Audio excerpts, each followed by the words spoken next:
Claire stared at her phone, reading the message again as if the words might rearrange themselves.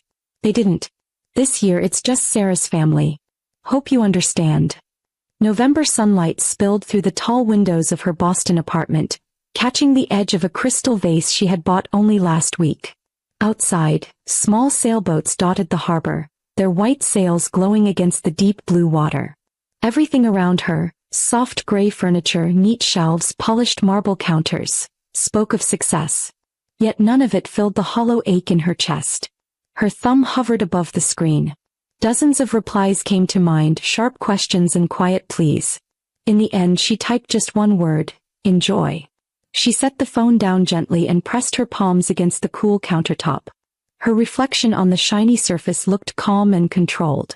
Only the faint tremble in her hands told the truth. Just the day before, Claire had walked through a department store, carefully choosing gifts for the family she thought she'd see. She had picked out stockings with names stitched in gold for her nieces and nephews, a cashmere shawl for Grandma Ruth, a fine bottle of whiskey for Uncle Tom, even a carved cheeseboard for her parents, despite the strained ties. Only last week Grandma Ruth had called her, sounding warm and cheerful. "You're still coming for Thanksgiving, right, sweetheart? I can't wait to see you." Claire had smiled, stirring a pot of cranberry chutney on the stove. "Of course, Grandma. I wouldn't miss it." She had worked on the recipe for weeks, tart but sweet with just enough spice. She imagined it sitting proudly on the family table, but now that picture had crumbled before it could even exist. Her phone rang suddenly, making her jump. It was her cousin Mark. "Claire, did you hear?" he asked, his voice carrying disbelief and anger. "Hear what?" she said, though she already feared the answer. "It's not just you," Mark explained. "They cut out almost everyone. Only Sarah's side of the family was invited. 18 people, Claire. The rest of us? Ignored." Claire froze, her fingers tightening around the phone. "What? Why would they do that?" she asked, her voice shaking. Mark's reply was sharp. "Because Aunt Linda and Uncle Jim want Sarah's picture-perfect family at their picture-perfect table. The rest of us don't fit their story." Claire shut her eyes. It wasn't just about this year. It was about all the years before. "Are you still there?" Mark asked. "Yeah," Claire whispered. "Just trying to process this." "We're thinking about Grandma's place," Mark said. "But it's too small for everyone." Claire turned to the window, watching the golden light ripple across the water. To strangers she was a woman who had it all. Successful, independent, untouched by petty family drama. But inside she felt like the forgotten daughter, the afterthought. Still, as she stood there, something shifted. She lifted her chin and squared her shoulders. The hurt was still there, but alongside it came resolve. She scrolled through her contacts until she found the number she wanted. "Hello, Chef Daniels. This is Claire Miller." Her voice started soft but grew firm as she spoke. "I'd like to host Thanksgiving dinner for 32 people at my New Hampshire home." There was silence on the other end, then a voice filled with surprise and respect. "That's quite a task on short notice, Miss Miller." Claire's eyes lingered on the cruel message still glowing on her phone. "I know," she said evenly. "But it's time for a new tradition, one where everyone belongs." When she hung up, a calmness settled over her chest. Her parents had made their choice to cut her out without a thought. Now she was making hers. And deep down she believed they would regret theirs soon enough. Later that evening, Claire drove to her storage unit on the edge of the city. The cold air bit at her cheeks as she unlocked the metal door. Inside, a harsh fluorescent light flickered on, revealing rows of boxes stacked neatly and labeled in her careful handwriting. High school, college, family photos. She hesitated before pulling down the box marked family. Her heart pounded. A part of her wanted to shut the door and forget everything. But another part, the same part that had called Chef Daniels, pushed her forward. Claire knelt on the concrete floor, opening the first album. Old photos greeted her. Birthdays, Christmas mornings, vacations. In almost every picture, Sarah stood front and center, glowing with attention. Their parents hovered around her proudly, while Claire was pushed to the edge of the frame. Sometimes half her face or one shoulder was cut off. She could still hear her mother's dismissive voice. "You moved just as I clicked." After a while she had stopped pointing it out. She flipped to a page from Christmas morning in 1998. Sarah's smile filled the room as she unwrapped a deluxe art kit she had begged for. 2 pages later, Claire saw herself holding up a plain winter coat, her smile practiced and tight. She remembered wishing for a telescope that year, circling it in catalogs for months. But no one had listened. The disappointment had stung and she had pretended it didn't. Beneath the photos, Claire found something else. Her MIT acceptance letter, still in its envelope, worn from years of folding. She remembered the moment like yesterday. She had run into the kitchen, breathless with excitement. "I got in. MIT Computer Science program, full admission," she had shouted. Her father had barely looked up from his newspaper. "Computer science? That doesn't sound like a real career for a girl." Her mother had added, "We just worry about you, honey. Sarah's teaching degree is more practical." Claire had folded the letter back into her pocket and cried alone at the park. Further down the box she found her college pay stubs, 3 jobs just to cover tuition, because her parents refused to co-sign a student loan. She remembered their words clearly, "Borrowing money is irresponsible. Maybe you should take a semester off." He never did. Instead she worked mornings in the cafeteria, afternoons in the library, and nights freelancing in coding until exhaustion became normal. 6 months later her parents refinanced their house to pay for Sarah's wedding. "Worth every penny," her father had said proudly. Claire's phone buzzed, dragging her out of memory. Grandma Ruth's name lit the screen. Claire answered quickly. "I just heard what happened," Grandma said, her voice tight with anger. "Linda told me they're keeping Thanksgiving small. What she didn't say is that they've cut out half the family." "It's fine, Grandma," Claire said automatically. "It is not fine." Grandma Ruth snapped. "I know what they've done. And it's been happening your whole life. I should have spoken up years ago." The words struck Claire like a heavy weight, validation she had never expected. She steadied her voice. "I'm hosting this year, Grandma. At the New Hampshire place. Everyone's invited." "The house you bought last year?" Grandma Ruth asked softly. "The one they never visited?" "Yes. That one." There was silence, then warmth in her grandmother's voice. "I'll be there, sweetheart. And I'll make sure everyone knows you're the one who saved Thanksgiving." By the next morning, messages poured into Claire's phone. Cousins, aunts, uncles, all excited and eager. Mark had rallied the family, arranging carpools and planning who would bring extra side dishes. Her assistant, Olivia, was already helping elderly relatives with transportation. Chef Daniel sent a menu draft, classic family recipes but elevated.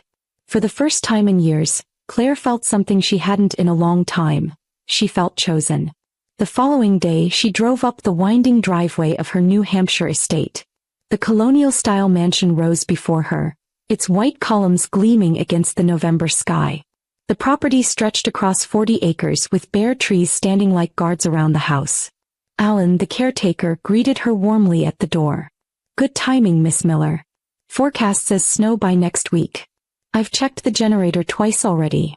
"Thank you, Alan. We'll have about 30 guests for Thanksgiving," Claire told him. If he was surprised, he didn't show it. That night Claire walked through the guest rooms one by one. For Grandma Ruth she set out the softest pillows and a vase of lavender by the bed. For Uncle Tom and Aunt Sarah, she unfolded quilts she had bought from a Vermont artisan. For the children she placed baskets of toys and books matched to their ages. In the dining hall she arranged 32 handwritten place cards, running her finger over her own name. She paused, then set her card at the head of the long table. "This time," she whispered to herself, "I choose where I belong." The next morning, Claire stood in the grand dining room, sunlight pouring through the tall windows and reflecting off the polished mahogany table. She lined up the place cards one last time, her hand steady but her heart racing. For a moment she imagined her mother's voice criticizing the spectacle, calling it unnecessary. The thought almost made her laugh. "They excluded me without hesitation," she reminded herself. "Now they're worried about appearances." She placed her own card firmly at the head of the table and whispered, "Let them see what they missed." Alan appeared in the doorway, his weathered face holding quiet concern. "Miss Miller," he said, "the weather service is predicting a storm system moving in this afternoon. I've checked the generator again, but with so many people here," he let the words trail off. Claire gave him a grateful nod. "Thank you, Alan. Make sure extra blankets are in every room." We'll be fine. He nodded. Yes, Miss Miller. That evening, Claire scrolled through social media despite her better judgment. Sarah's latest post filled her screen. So blessed to spend Thanksgiving with true family this year. Family first. The comments overflowed with heart emojis from her in-laws and neighbors. No one mentioned the 18 relatives who had been quietly cut out. Claire's jaw tightened. Her voicemail icon blinked. Her father's voice played, sharp and dismissive. Claire, you're being dramatic. If you wanted to host, you could have discussed it. Don't embarrass the family. She deleted the message without finishing it. Minutes later, Mark called again. Just so you know, he said, his voice low and tense. They're calling around trying to convince people not to come. Saying you're showing off. Claire's heart sank. Are people canceling? Not at all, Mark said quickly. The opposite. Everyone's more determined than ever. Grandma told Aunt Linda to pound sand. Claire laughed out loud for the first time in days. Grandma actually said that? She did. Word for word, Mark replied, grinning through the phone. The day before Thanksgiving, the first snowflakes fell as cars began pulling into the long driveway. Cousin Rachel stepped out of a sedan with her children, their eyes wide at the sight of the grand estate. Is this a castle? Little Emma asked, tugging on Claire's hand. Just a very big house, Claire said gently, kneeling to the girl's level. More cars arrived, and soon the house filled with laughter, chatter, and the smell of food. Chef Daniels and his team moved like clockwork in the kitchen, preparing the feast. Grandma Ruth arrived last, her silver hair dusted with snow. She stepped into the entryway and handed her coat to Alan. Your mother thinks I'm home in bed with a headache, she said with a mischievous glint in her eyes. But I'd rather be here, with the people who know what family truly means. She cupped Claire's face in her soft hands. They've been doing this to you since you were a little girl. I should have spoken up sooner. Claire's throat tightened. Thank you, Grandma, she whispered. Soon the house was alive in a way it had never been before. Children raced through the halls, cousins unpacked homemade side dishes, uncles argued cheerfully about football. Claire walked through the dining room, breathing in the smell of rosemary and sage. For the first time, this estate felt like a home instead of an empty investment. She caught sight of Chef Daniels arranging the cranberry chutney beside the roasted turkey. Thank you for all this, she told him. He smiled. Creating joy through food is what I love most. This is what matters. By late afternoon, the snow had turned into a full blizzard. The windows rattled under the wind as everyone gathered at the table. 32 chairs, every one filled. Uncle Tom raised his glass to offer a toast when the lights suddenly flickered and went out. Darkness swallowed the room. Generator will kick in, Alan called out, but seconds stretched into minutes. No light, no heat. Instead of panic, something unexpected happened. A cousin began humming Amazing Grace. Another voice joined, then another. Soon the entire table sang softly in the candlelight as Mark passed out flashlights and candles. Grandma Ruth's trembling voice rose above the rest, strong despite her age. Claire looked around the glowing faces and felt something she had chased her whole life. True connection. It wasn't perfect. It wasn't polished. But it was real. 20 minutes later, the generator roared back to life, filling the house with light and warmth. But part of Claire wished it hadn't.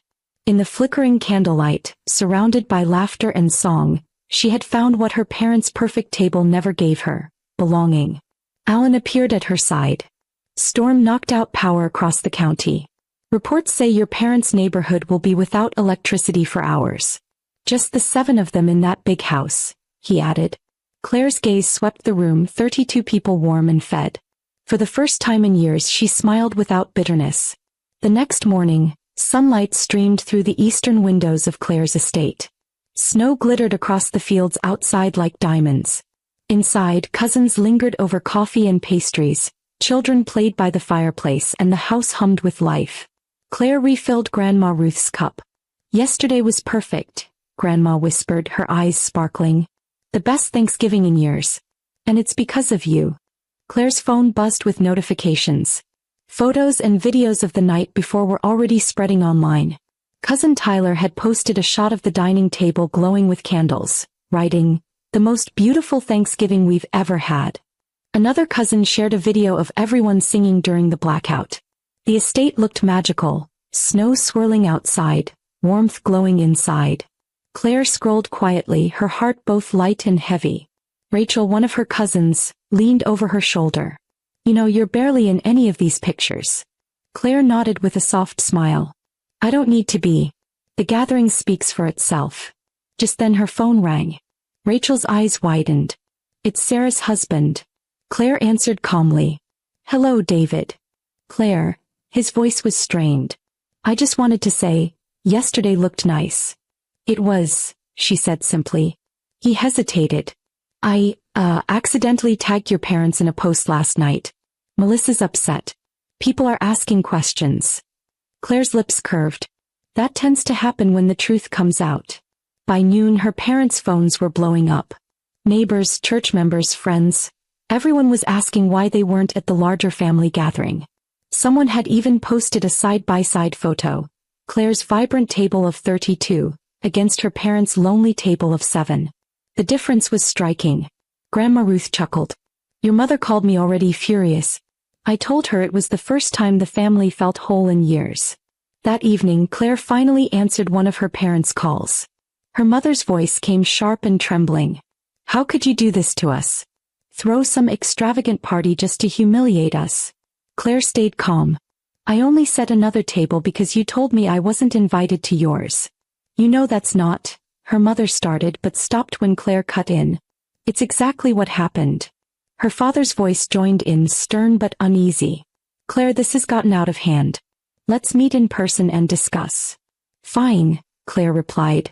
But first let me clarify something. 2 months ago I mentioned selling my company. No one cared. No one even asked what happened.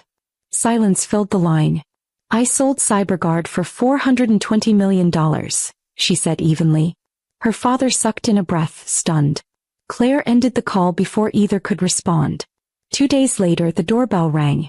Claire opened it to find her parents standing there. Her mother clutched an old photo album to her chest. We were in the neighborhood, her father said too casually. Thought we'd stop by. Claire stepped aside. Come in. They sat stiffly on her white sofa, eyes darting at the tall windows and expensive art. Her mother opened the album on the coffee table. Remember this? Your 8th birthday. Claire glanced at the picture. Sarah blowing out candles, herself half cropped out at the edge. Her voice was steady. Yes, that was the year you forgot my cake. Grandma made cupcakes instead. Her mother's smile faltered. Claire disappeared into her office and returned with a storage box labeled evidence. She placed it on the table and began pulling out items. Her MIT letter, her pay stubs, her rejected loan applications. All those years you overlooked me. I had to prove I wasn't imagining it. So I kept proof. Her father leaned forward. We should put the past behind us. Her mother reached for her hand. We're family, Claire. Claire didn't move. Family requires respect. Her father cleared his throat. Well, you've done well now. If you ever need financial advice, I know people who specialize in high net worth individuals. Claire almost laughed. I already have a team. What I don't have is your approval, and I don't need it anymore. Just then her phone rang. She pressed speaker. Sarah's voice filled the room. Claire, I've been thinking since Thanksgiving. I've always been jealous. You're smarter, braver. I was just the obedient daughter. They pitted us against each other. Her mother gasped. What are you saying? You know exactly what I'm saying, Sarah replied firmly. Claire got punished for being exceptional. I got praised for being compliant. A knock came at the door. Grandma Ruth entered, her presence calm but commanding. She looked straight at Claire's parents. I followed you here. And I'm glad. Because this conversation is long overdue. Her father stiffened. This isn't your concern. Grandma Ruth's voice cut like glass. It is. For decades I've watched you diminish one daughter while worshipping the other. Enough. Her parents sat in silence, the weight of truth pressing down. For the first time, Claire saw her mother's shoulders slump, real tears sliding down her cheeks. I didn't realize. I didn't see. Claire didn't rush to comfort her. That girl was gone. She sat tall, flanked by Grandma Ruth and Sarah's unexpected honesty from the phone. Now you see. What you do next is your choice. A month later, snow covered the estate in a white blanket. Christmas lights twinkled along the roofline as cars pulled into the driveway. Her parents, Sarah's family, cousins, uncles, aunts. The dining room glowed beneath crystal chandeliers. This time, no head of the table, just a circle where everyone sat as equals. Claire raised her glass. To new beginnings. Her mother's voice trembled as she added, and to our extraordinary daughter. Laughter and warmth filled the room. Claire smiled softly, watching the family she had rebuilt. She finally understood. Family isn't just who you're born to, it's who chooses to stand with you. Thanks you for watching, and please remember to tell us where you are watching from today. Hit the like button, comment and subscribe to this channel for more of this.